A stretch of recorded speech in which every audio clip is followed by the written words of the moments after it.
अस्सलाम वालेकुम, यासीन आपके साथ हाजिर है इस मॉर्निंग ब्रीफिंग में।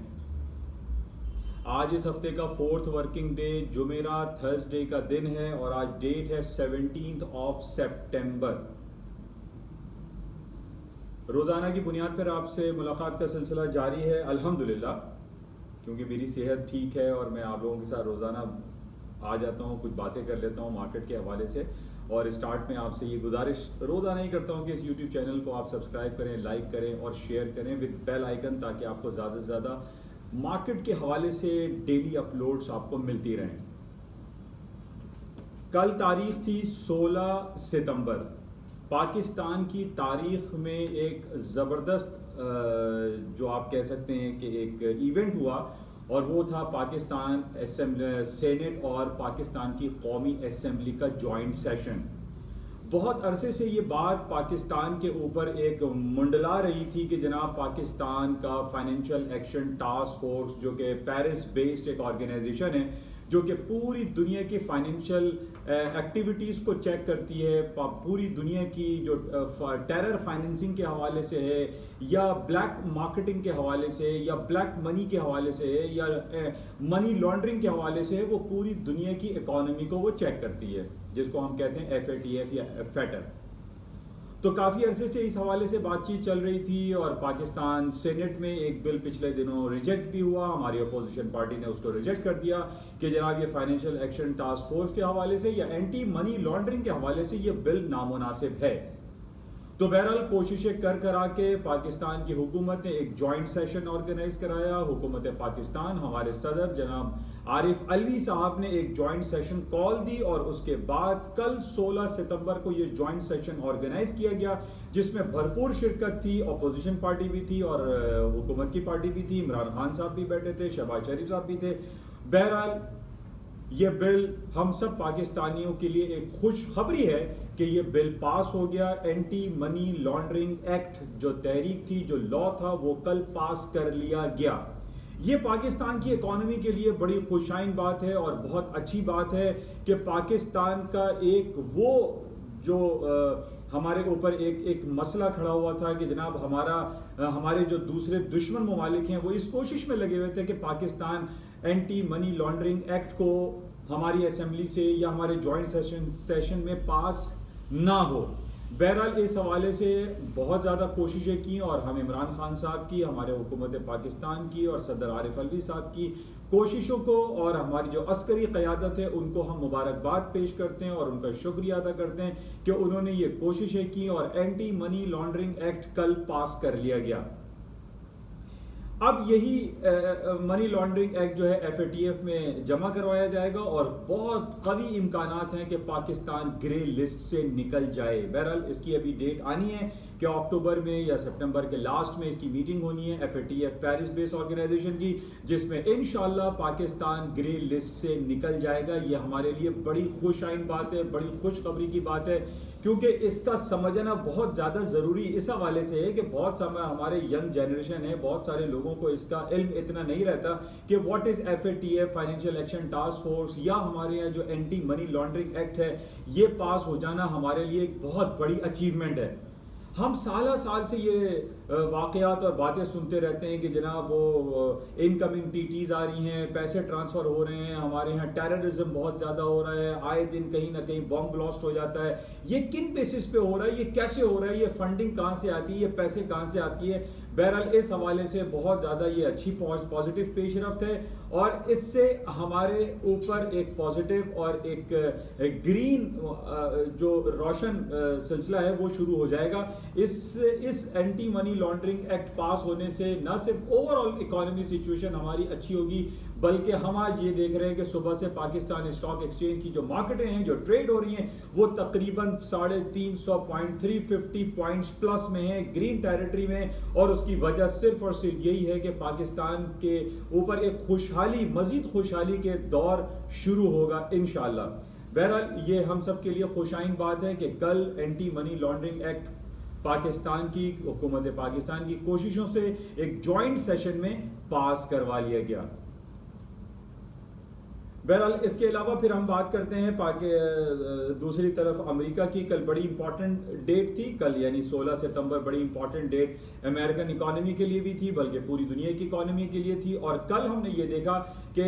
जो कि पिछले साल से अमेरिका ने अपने इंटरेस्ट रेट को 0% पे रखा हुआ है, कल भी अमेरिका की फेडरल रिजर्व मार्केट कमेटी ने, जिसको हम FOMC कहते हैं, फेडरल ओपन मार्केट कमेटी, उसने अपने इंटरेस्ट रेट को अनचेंज छोड़ा और 0 से लेके 0.25% पे इंटैक्ट रखा,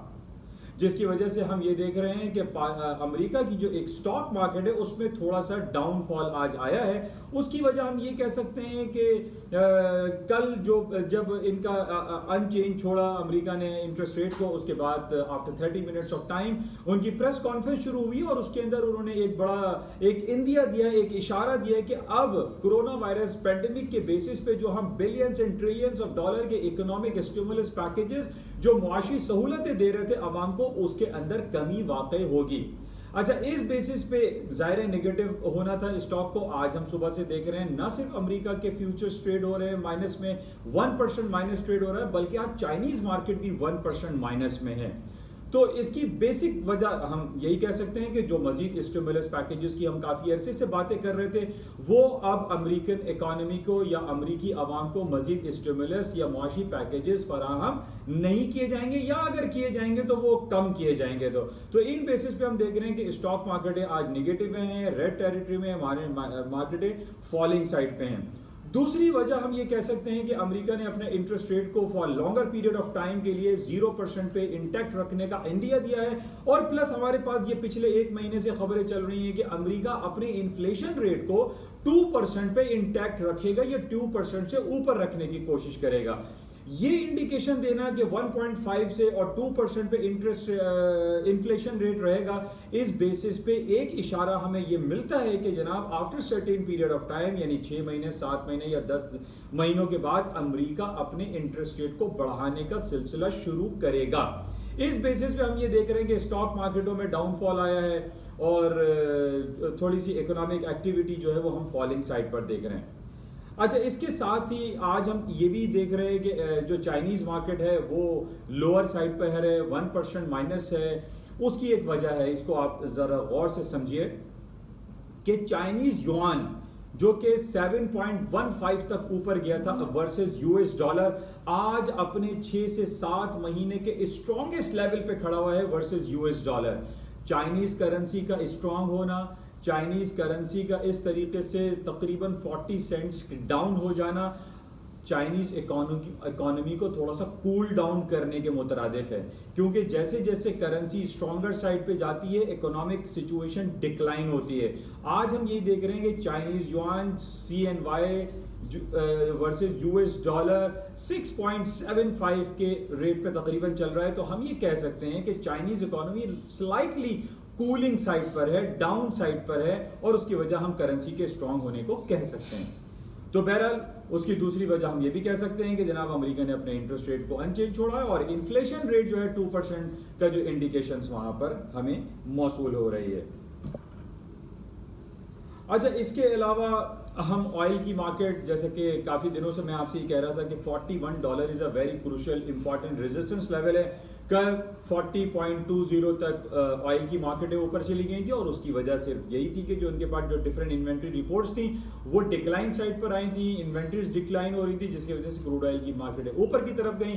या जिस 3-4 दिनों से मैं आपको एक तज्जिया, अब मेरी तज्जियाती जो सिलसिले हैं उसके हवाले से मैंने आपसे ये कहा था कि सऊदी अरब के ऊपर बहुत ज़्यादा प्रेशर बिल्टअप हो रहा है कि वो अब्राहम एकॉर्ड पर दस्तखत करे। जिस तरीके से हमें ये मालूम है कि बैक इन 1994, 2001 यानी मिस्र ने, उर्दन ने, फिर मुत्तहदा अरब इमारात, फिर बहरीन, और अब सिलसिला ये चल रहा है कि ओमान भी और मराकेश, ये 2-4 ममालिक और भी इन सिलसिले में जुड़े हुए हैं कि वो अब्राहम एकॉर्ड पर दस्तखत कर देंगे। इन हवाले से सऊदी अरब के ऊपर बहुत ज़्यादा प्रेशर है अमेरिका की तरफ से कि वो अब्राहम एकॉर्ड पर दस्तखत करे, और माइट पॉसिबल 3 नवंबर को ट्रंप साहब के होने वाले इंतखाबात से पहले ये हो जाए। But I am not sure, but जो इंडिकेशन, जो माहौल बनता हुआ दिखाई दे रहा है कि जनाब इमाम काबा ने भी इस बात का इजहार किया, जिस पर काफ़ी लोगों ने अपने तहफ़्फ़ुज़ात का इजहार किया कि जनाब यहूद और जूडाइज़म के हवाले से जो उन्होंने एक बाहमी हम आहंगी के हवाले से जो जुमे का खुतबा किया था, उसमें ये इशारे हमें मिल रहे हैं कि माइट पॉसिबल सऊदी अरेबिया भी इसराइल को एक्सेप्ट कर ले। लेकिन सवाल यहाँ सबसे बुनियादी सवाल ये पैदा होता है कि पिछले 100 सालों से आप कह लीजिए जो फ़लस्तीन अपनी सरजमी के लिए मेहनतें कर रहा है, कोशिशें कर रहा है, कुर्बानियाँ दे रहा है, वो सारी कुर्बानियाँ हमें रायगां होती हुई दिखाई दे रही हैं। हमारी दिली हमदर्दी फ़लस्तीनी अवाम के साथ है और हम ये दुनिया के बड़े बड़े जो प्लेटफॉर्म हैं, चाहे वो OIC हो, अरब लीग हो, यूनाइटेड नेशन हो, यूरोपियन यूनियन हो, उनसे हमारी ये इस्तेदा है कि फ़लस्तीनी अवाम जो हमारे मुसलमान भाई हैं उनकी भी बातों को सुना जाए, समझा जाए। यरूशलेम जो कि दुनिया का एक इम्पॉर्टेंट सिटी है जिसके अंदर हमारा क़िबला अव्वल है, हमारी मस्जिद अक्सा है, वो आज़ाद होनी चाहिए और मुसलमानों को अपना खोया हुआ मुकाम फ़लस्तीन में मिलना चाहिए। तो इस हवाले से अब जो बातें हो रही हैं कि जनाब सऊदी अरब एक्सेप्ट कर लेगा, प्रेशर बहुत ज़्यादा है, इसको हमें क्लोजली वॉच करना पड़ेगा और इसकी इम्प्लीकेशन हमें चेक करनी पड़ेगी कि गोल्ड मार्केट में और ऑयल की मार्केट में क्या कुछ हो रहा है। आज हम ये देख रहे हैं कि ऑयल की कीमतें जो कि $41 जो टेक्निकली भी बड़ा इंपॉर्टेंट था वो ब्रेक नहीं हुआ और मार्केट दोबारा $39 तक आ रही है, क्योंकि इट इज़ अ मार्केट और मार्केट तो फ्लक्चुएट होती है। लेकिन इंपॉर्टेंट रेजिस्टेंस लेवल इसका 41 अभी तक इंटैक्ट है। जब तक $41 ऑयल का नहीं ब्रेक होता हम ये नहीं कह सकते कि ऑयल की कीमतें ऊपर की तरफ चली जाएंगी। तो बहरहाल इस तमाम सिनेरियो को जो अब्राहम एकॉर्ड के हवाले से सिलसिला चल रहा है, सऊदी अरब, मुत्तहदा अरब इमारात, बहरीन, मिस्र और उर्दन के हवाले से जो सिलसिले हैं, ओमान है, मराकेश है, और इसके अलावा जो कंडेमनेशन हो रही है टर्की की तरफ से और ईरान की तरफ से, बहुत स्ट्रॉन्ग कंडेम कर रहे हैं, इसको भी हमें चेक करना पड़ेगा। और इसी हवाले से हमें पाकिस्तान की जो खारजा पॉलिसी है इस हवाले से भी हमें चेक करना पड़ेगा कि क्या आया पाकिस्तान भी इस हवाले से क्या इनिशिएटिव लेता है, क्या पाकिस्तान इसराइल को एक्सेप्ट करने के हवाले से कोई बिल पास करता है या नहीं करता है। बहरहाल इस हवाले से या उसको कंडेम करने के हवाले से कोई बिल पास करता है, ये हमें क्लोजली वॉच करना पड़ेगा, देखना पड़ेगा। और इसकी इंप्लीकेशन पाकिस्तान स्टॉक मार्केट पर भी पड़ सकती है, वो पॉजिटिव हो या नेगेटिव हो, बहरहाल ये लेटर ऑन हमें चेक करना पड़ेगा। अच्छा, इसके साथ ही जो और खबरें हैं, अब देखें कल एक बड़ी इंपॉर्टेंट न्यूज़ चल रही थी कि जनाब इसराइल ने गजा स्ट्रिप पर बॉम्ब प्लेस कर दिए, बॉम्ब मारा है, लोगों को हलाक कर दिया है। एक तरफ तो हम ये देख रहे हैं कि इसराइल बहुत ज़्यादा कोशिशों में लगा हुआ है जिसकी ब्रोकर्ड सर्विस USA ट्रम्प साहब अदा कर रहे हैं, और जनाब आप निहित्ते मुसलमानों पे इसराइल फ़लस्तीन के गजा स्ट्रिप पे जो है बॉम्ब्स गिरा रहा है। What is this? एक तरफ तो आप अमन की बातें कर रहे हैं और हम ये देख रहे हैं कि बहुत ज़्यादा कोशिशें हो रही हैं और मुत्तहदा अरब इमारात सरफहरिस्त है रिसेंट डेज में, और इस तरीके से फ़लस्तीनी अवाम के ऊपर गजा स्ट्रिप पर इसराइल की बमबारी करना, it's a very negative act. तो इसकी हम भरपूर कंडेम करते हैं कि ये नहीं होना चाहिए। हमारे मुसलमान भाइयों के खिलाफ जो बमबारी हो रही है, उनके ऊपर अटैक्स हो रही है, ये नहीं होने चाहिए। अच्छा, इसकी इम्प्लीकेशंस हम मार्केट पर अगर चेक करते हैं तो इसराइल का गजा स्ट्रिप पे या फ़लस्तीन के ऊपर अटैक करना गोल्ड मार्केट के लिए बहुत ज़्यादा ख़तरनाक है। गोल्ड की कीमतें इस पर ऊपर जा सकती हैं। ऊपर जाने की वजह हमारे पास ये भी आपके सामने आई कि जनाब स्टिमुलस पैकेजेस FOMC में जो अनाउंसमेंट हुआ है उसमें नहीं होगा, तो गोल्ड की कीमतें वही आपको मैंने जैसे इन्फॉर्म किया हुआ है कि